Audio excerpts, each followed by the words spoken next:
We must be brothers and sisters to one another. That's how we started back in the day. And somehow trod that road of 100 years of history with the NAACP. We talk about in 1909, the NAACP was, 1909 was when the NAACP was founded.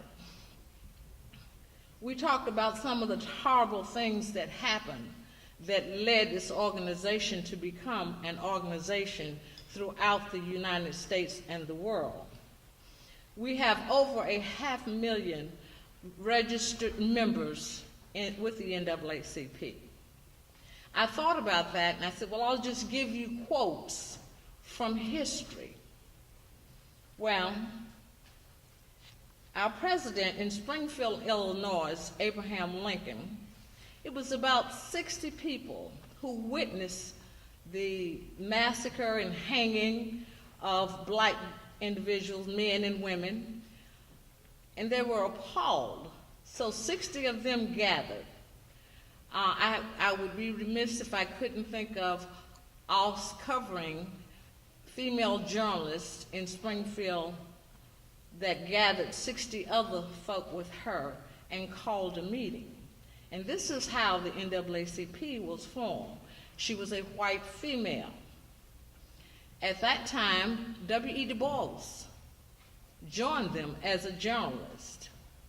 Now I'm going to leave you there with that to show you how far we have come. 100 years later, black men are incarcerated twice the numbers of their white counterpart. Hispanics, the same.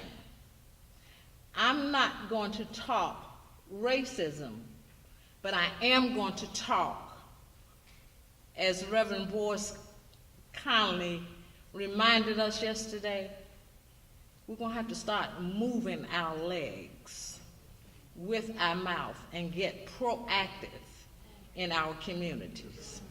We've just suffered a death in the last 3 to 4 months, a young man shot.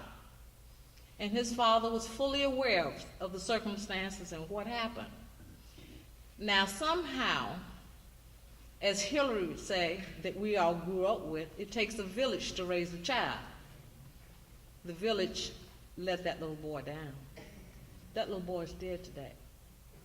Because somehow we forgot to put our hands on our hips, and we forgot to put that finger out there, and we forgot to grab somebody and say, you know better. Now, mama might be working, and I want to think mama's working, or whatever we may get busy doing.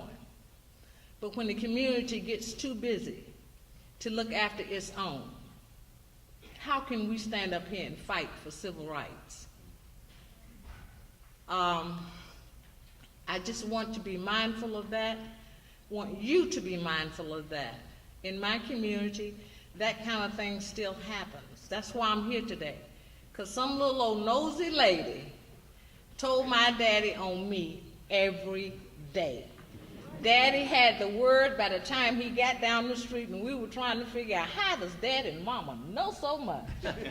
Well, the messengers were sitting on the porch to give the word, so, you know, that's how it happened.